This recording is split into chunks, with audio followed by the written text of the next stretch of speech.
From the Northway Bank Online Newsroom, I'm Gare McKenzie. This local and regional news update is brought to you by Northway Bank. Want a Northway Bank teller to keep in your pocket? There's an app for that.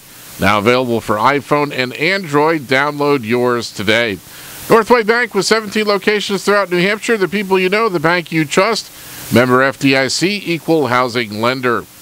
The Conway Fire Chief says one person suffered a minor injury and was treated at the scene in Albany yesterday morning after the car he was riding in was hit head-on by a large truck tire. Steve Solomon says his department, along with New Hampshire State Police and the Carroll County Sheriff's Office, responded shortly after 8 o'clock to Route 16 south of the Albany Town Hall and found a small hatchback stopped in the southbound lane with its front end caved in. Solomon says a northbound commercial box truck had been driving up Route 16 when one of its rear tires, estimated to weigh nearly 200 pounds and about 3 feet high, fell off its rear axle and hit the passenger side of the southbound car, crushing the front of it before it rolled off. The hatchback was brand new and numerous airbags deployed inside it. Solomon says a couple from the southeast coast area of New Hampshire was inside the car and belted in. An unidentified man was slightly injured while his driving companion, a woman, was not hurt. The driver of the truck was not hurt. Both vehicles were towed from the scene. Police are investigating the cause of the incident. Conway police urge members of the public to be careful after a citizen reported seeing 4 syringes lying on the side of the road in Conway Wednesday afternoon.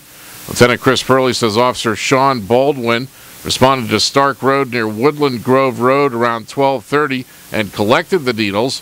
Purley says it's emblematic of the increase in use and abuse of intravenous drugs in the community. That is represented by the number of heroin trafficking arrests that we've made over the last 6 months due to undercover narcotics investigations. The use of intravenous drugs should be a serious public concern, both from a drug use and crime aspect, but also from a public health and safety aspect. Oftentimes, intravenous drug users have serious communicable diseases to include hepatitis C and HIV. Purley says his department has special containers to collect needles, and anyone who sees them on the ground should call police. The collected needles also might help police investigate criminal drug use or trafficking. He urges everyone to be careful as the snow melts and they get out and about. He says adults should tell their children not to touch any needles they see and tell an adult about them. In Maine news, the legislative committee is taking up a bill that would allow the Transportation Department to raise the speed limit on I-295 from Scarborough to West Gardner to 75 miles per hour. The speed limit now on that stretch is 65. Democratic Representative Justin Chenette of Saco is sponsoring the bill, which will be reviewed today by the Transportation Committee. In 2011, the legislature passed a law allowing the speed limit to go up to 75 on I-95 from Old Town to Holton in northern Maine. In sports, Conway's Olympian Leanne Smith finished 12th in the women's Super G standings after high winds and heavy snow forced officials to cancel the final Audi FIS Alpine World Cup Final Super G in Switzerland yesterday.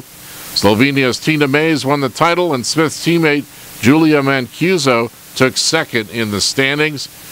The Red Sox beat the Twins at Fort Myers yesterday 7-3, and the Bruins beat the Florida Panthers 4-1 last night. In the weather today, partly sunny, a chance of snow showers this afternoon. Highs of the lower 30s, mid-30s in southern Carroll County. West winds 10 to 15 miles per hour. Partly cloudy tonight with a chance of snow showers, lows around 17, and partly sunny on Saturday, highs in the mid-30s.